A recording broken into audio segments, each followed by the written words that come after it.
ரூபாயே பெரிய பணமா தெரியும். அப்ப தெரியும் யார் உண்மையான பிச்சைக்காரங்கன்னு என்று கெத்தாக சொன்னான். அதை கேட்டு சித்தார்த் கோபத்துடன், உனக்கு எவ்வளவு தைரியம் இருந்தா என்கிட்ட இப்படி பேசுவ என்று அடிப்பதற்காக கையை ஓங்க அதை அப்படியே வளைத்து கீழே இறக்கி, ஒரு விஷயத்த பண்றதுக்கு முன்னாடி நல்லா யோசிச்சு பண்ணணும், இல்லனா இந்த ஒண்ணுமில்லாதவன் உன்னை என்ன பண்ணுவான்னு எனக்கே தெரியாது என்று தீபக் கோபமாக சொன்னவன் கையை விட்டான். அதை கண்டு கார்த்திகாவும் அதிர்ச்சியானாள். ஆ என்று கையை தடவிக்கொண்டே சொன்ன சித்தார்த், உன்னால என்ன என்னடா பண்ண முடியும், எங்க பண்ணு பார்க்கலாம் என்று நெஞ்சை நிமிர்த்தி கொண்டு முன்னால் சென்றான். உடனே கார்த்திகா அவனை தடுத்து, சித்தார்த் வேண்டாம் விடு, நம்ம தகுதிக்கு இவன் கூட எல்லாம் சண்டை போடணுமா, நாம வந்த வேலையை பார்ப்போம் என்று சொன்னாள். அந்த சமயத்தில் தீபக்கின் கண்கள் கோபத்தில் சிவந்திருப்பதை கார்த்திகா கவனித்தாள். அவனை பார்க்கும்போது உள்ளுக்குள் ஏதோ ஒரு பயம் தொற்றிக் கொண்டது. ஆனால் அதை வெளியே காட்டிக் கொள்ளவில்லை. அதன் பிறகு அவள் வலுக்கட்டாயமாக சித்தார்த்தை இழுத்துக்கொண்டு அந்த பில்டிங்கிற்குள் சென்றாள். சித்தார்த் தீபக்கையே முறைத்து பார்த்தபடி உள்ளே சென்றான். தீபக்கும் அவர்களுக்கு பின்னாலேயே பில்டிங்கிற்குள் நுழைந்தான். அவர்கள் இருவரும் சேர்மேன் ரூமுக்கு வெளியே காத்து கொண்டிருக்க தீபக் அவர்களை பார்த்தபடி தன்னுடைய கேபினுக்கு நடந்தான்.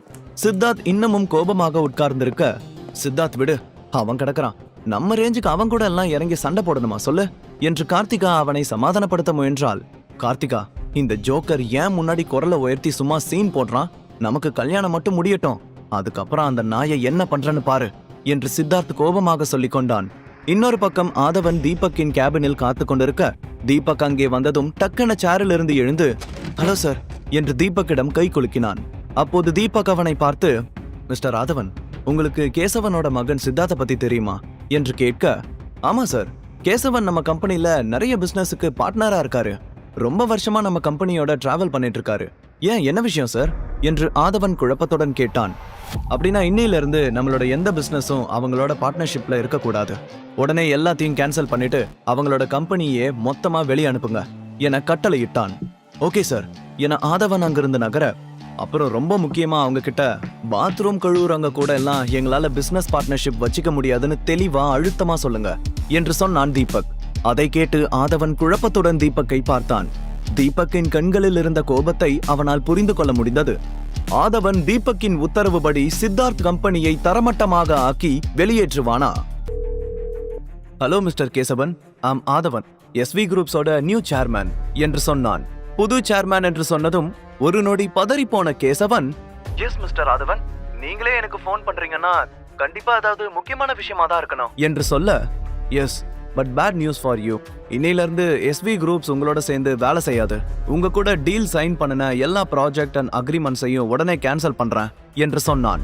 அதை கேட்டு அதிர்ச்சியான கேசவன், ஆதவன் நீங்க என்ன சொல்றீங்க, திடீர்னு இப்படி ஒரு முடிவு எடுக்கிற அளவுக்கு நாங்க என்ன தப்பு பண்ணணும் என்று பதட்டத்துடன் கேட்டார். உடனே ஆதவன் ஓரக்கண்ணால் தீபக்கை பார்க்க அவன் சேரில் கால் மேல் கால் போட்டபடி ஆதவனையை பார்த்து கொண்டிருந்தான். உடனே, பாத்ரூம் கழுவுறவங்க கூட எல்லாம் என்னால டைப் வச்சுக்க முடியாது என்று சொல்ல அதை கேட்டு அதிர்ச்சியான கேசவன் ஏதோ சொல்ல வர ஆதவன் டக்கன போனை கட் செய்தான். இன்னொரு புறம் சித்தார்த்தும் கார்த்திகாவும் சேர்மேனை சந்தித்து திருமணத்திற்கு அழைப்பிதழை கொடுக்க வேண்டும் என்று அவருக்காக காத்து கொண்டிருந்தார்கள். ஆனால் நீண்ட நேரம் ஆகியும் அவர்களால் ஆதவனை பார்க்க முடியவில்லை. சித்தார்த் நேரம் செல்ல செல்ல பொறுமை இழந்து கொண்டிருந்தான். அப்போது அங்கே வந்த மேனேஜரை பார்த்து, இன்னமும் எவ்வளவு நேரம் தான் வெயிட் பண்ணணும், சீக்கிரம் சேர்மேனை வர சொல்லுங்க, என்னோட பேரு சித்தார்த், மிஸ்டர் கேசவனோட பையன்னு சொல்லுங்க, அவருக்கு தெரியும் என்று கொஞ்சம் கோபத்துடன் சொன்னான். அதை கேட்டதும் மேனேஜர் அவனை மேலும் கீழும் பார்த்தபடி தன்னுடைய போனை எடுத்து ஆதவனுக்கு டயல் செய்தான். சில நொடிகள் ஆதவனிடம் பேசியவன் போனை கட் செய்துவிட்டு அங்கே இருந்த 2 செக்யூரிட்டிகளை அழைத்து, உடனே இவங்க 2 பேரையும் இந்த இடத்தை விட்டு கிளியர் பண்ணுங்க என்று சொன்னான். அதை கேட்டு அதிர்ச்சியான சித்தார்த், வாட், உங்களுக்கு என்ன பைத்தியமா, நான் யாருன்னு தெரியுமா, என்னைய வெளியே போக சொல்றியா, எங்களோட கம்பெனியும் இந்த கம்பெனியில ஒன் ஆஃப் தி பார்ட்னர் தெரியுமா உங்களுக்கு என்று கோபமாக கத்தினான். சாரி மிஸ்டர் சித்தார்த், உங்க கம்பெனிக்கும் SV குரூப்ஸுக்கும் இனி எந்த சம்பந்தமும் இல்ல, எங்க புது சேர்மேன் ஆதவன் உங்க கம்பெனியோட அக்ரிமெண்ட்ஸ் எல்லாத்தையும் கேன்சல் பண்ணிட்டாரு, அவருக்கு பாத்ரூம் கழுவுறவங்க கூட எல்லாம் வேலை செய்ய விருப்பம் இல்லையா, அதனால நீங்க இங்க இருந்து கிளம்புங்க என்று சொன்னான் மேனேஜர். அந்த வார்த்தையை கேட்டதும் சித்தார்த் பயங்கர டென்ஷன் ஆனான். SV குரூப்ஸ் தங்களுடைய அக்ரிமெண்ட்ஸை கேன்சல் செய்தால் அதனால் அவர்களுக்கு பல கோடி இழப்பு ஏற்படும், அதிலிருந்து மீண்டு வருவது ரொம்பவே கஷ்டம், கிட்டத்தட்ட நடுத்தெருதான் என்பது சித்தார்த்துக்கு நன்றாகவே தெரிந்திருந்தது. அதை நினைக்கும் போது அவனுடைய நெற்றியிலிருந்து வியர்வை வழிய ஆரம்பித்தது. மேனேஜர் அப்படி சொன்னதை கேட்டு கார்த்திகாவும் அதிர்ச்சியில் நின்றிருந்தாள். சித்தார்த் கோபத்துடன், நான் இப்பவே சேர்மேனை பார்க்கணும். அது எப்படி அவர் திடீர்னு இப்படி ஒரு முடிவு எடுப்பாரு? எனக்கு காரணம் தெரிஞ்சாகணும் என்று சொல்ல மேனேஜர் அவனிடம் எந்த பதிலும் சொல்லாமல் செக்யூரிட்டியை பார்த்து, இவங்க 2 பேரையும் பிடிச்சு வெளியில தள்ளுங்க என்று கோபத்துடன் சொல்ல அவர்கள் வேகமாக வந்து சித்தார்த்தின் சட்டை காலரை பிடித்து வெளியே இழுத்தார்கள். அதை பார்த்து பதறி போன கார்த்திகா செக்யூரிட்டியை தடுத்து, ப்ளீஸ் இப்படி எல்லாம் பண்ணாதீங்க, நாங்களே கிளம்பிடுறோம் என்று கண்கள் கலங்க சொன்னாள். கார்த்திகாவின் முகத்தை பார்த்ததும் செக்யூரிட்டிஸ் அமைதியாக பின்னால் வந்தார்கள். சித்தார்த் கோபத்துடன் மேனேஜரையே பார்த்தபடி நின்றிருக்க அப்போது அவனுடைய அப்பா கேசவனிடமிருந்து அவனுக்கு கால் வந்தது. சித்தார்த் வேகமாக போனை அட்டெண்ட் செய்து விஷயத்தை சொல்லும் முன்பே கேசவன் கடுப்பான தோணியில், டேய் உனக்கு என்ன பைத்தியமா? எஸ்வி குரூப்ஸுக்கு போய் என்ன எழவடா பண்ணி தொலைஞ்ச? அந்த சேர்மன் நம்மளோட எல்லா அக்ரிமெண்ட்ஸையும் கேன்சல் பண்ணிட்டான். உன்னை இன்விடேஷன் கொடுக்க அனுப்புனா இல்ல பிரச்சனை பண்றதுக்கு அனுப்புனா என்று கோபமாக கத்தினார். அதை கேட்டு சித்தார்த் குழப்பத்துடன், அப்பா நான் எதுவுமே பண்ணல, நானும் கார்த்திகாவும் இங்க இன்விடேஷன் கொடுக்க தான் வந்தோம். இன்னமும் நாங்க சேர்மனை கூட மீட் பண்ணல, அதுக்குள்ள இங்க என்னென்னமோ நடக்குது என்று சொல்ல, வாய மூடு, உன்கிட்ட இருந்து நான் எந்த விளக்கமும் கேட்கல. உன்னோட முட்டாள் தனத்தால நமக்கு எவ்வளவு கோடி லாஸ் தெரியுமா?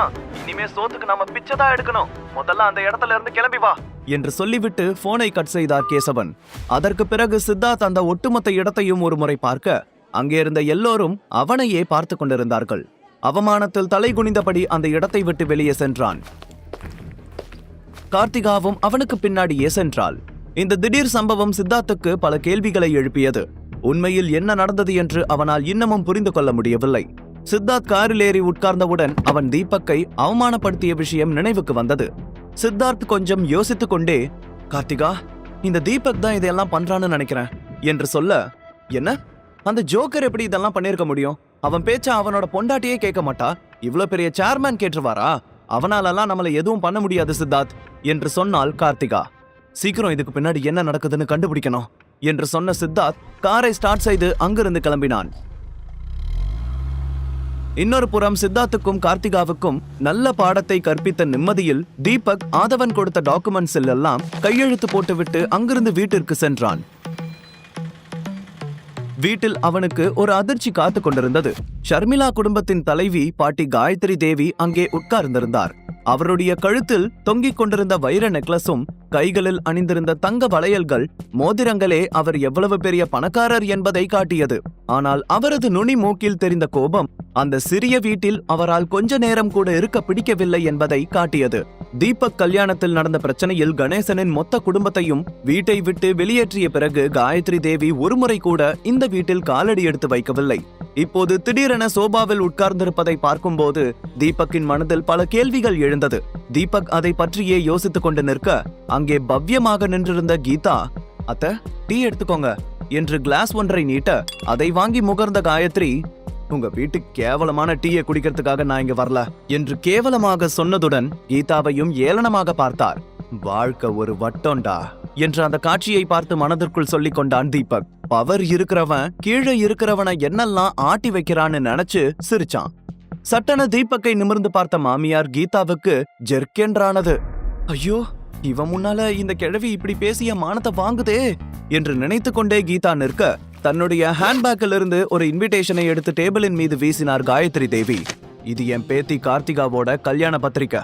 ஒரு விஷயம் நல்லா புரிஞ்சுக்கோங்க, கல்யாண வீட்டுல மாப்பிள்ளை வீட்டுக்காரங்க கணேஷ பத்தி கேட்பாங்கன்ற ஒரே காரணத்துக்காக தான் உங்களை நான் இன்வைட் பண்றேன். ஆனா நீங்க வரது எனக்கு சுத்தமா பிடிக்கல என்று சொன்னவர் திரும்பி தீபக்கையும் ஷர்மிளாவையும் ஒரு முறை பார்த்தார். சரி, கல்யாணத்துக்கு வந்து தொலைங்க, ஆனா வரும்போது வெறுங்கைய வீசிட்டு வந்துடாதீங்க.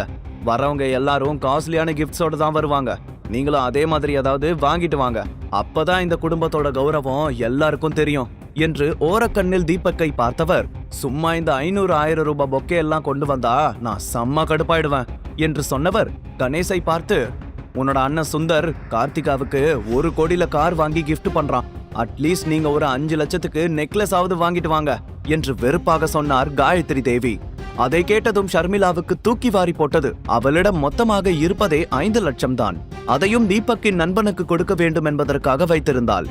பாட்டி, எங்களுக்கு 5 லட்சம் ரொம்ப அதிகம், அவ்வளோ காஸ்ட்லியான கிஃப்ட்ஸ் எல்லாம் எங்களால வாங்கி கொடுக்க முடியாது என்று ஷர்மிளா சொல்ல உடனே கீதாவும் காயத்ரி தேவியை பார்த்து, ஆமாத்த, இப்போ எங்க கிட்ட அவ்வளோ பணம் இல்ல என்று கவலையுடன் சொன்னார். அவர்கள் சொன்னதை கேட்டு கடுப்பான காயத்ரி தேவி, உங்களோட கிட்னியை வித்தாவது பணத்தை ரெடி பண்ணுங்க. ஆனா குறைஞ்சது 5 லட்சத்துக்காவது உங்களோட கிஃப்ட் இருக்கணும் என்று கோபமாக சொன்னார். அவருடைய கோபத்தை பார்த்து எல்லோரும் அமைதியாக ஒருவரை ஒருவர் பார்த்து கொண்டார்கள். அதன் பிறகு காயத்ரி தேவிக்கு ஒரு நிமிடம் கூட அங்கே இருக்க பிடிக்காமல் வேகமாக வீட்டை விட்டு வெளியேறினார்.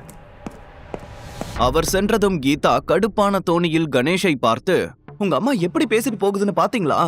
5 லட்சத்தை ஏதோ 5 ரூபாய் மாதிரி சாதாரணமா சொல்லிட்டு போகுது. கார்த்திகாவோட கல்யாணத்தை பத்தி அவ்வளோ கவலைப்படுறாங்க. என் பொண்ணு கல்யாணத்துக்கு அவங்க என்ன பண்ணாங்க? வந்தவங்க எல்லாரும் 500 1000ன்னு மொய் வச்சுட்டு மூக்கு முட்டை தின்னுட்டு தானே போனாங்க. இப்ப அந்த கார்த்திகாவோட கல்யாணத்துக்கு நாம 5 லட்சத்துக்கு கிஃப்ட் வாங்கி கொடுக்கணுமா என்று டென்ஷனாக கத்தினார். அதை கேட்ட கணேஷ் மெல்லிய தொனியில், ஆனா கீதா அம்மா சொல்லிட்டாங்கல்ல, அதை நாம பண்ணிதான் ஆகணும் என்று சொல்ல கீதாவுக்கு இன்னமும் கோபம் அதிகமானது. உங்களுக்கு என்ன பைத்தியமா? நாம எதுக்கு கொடுக்கணும்?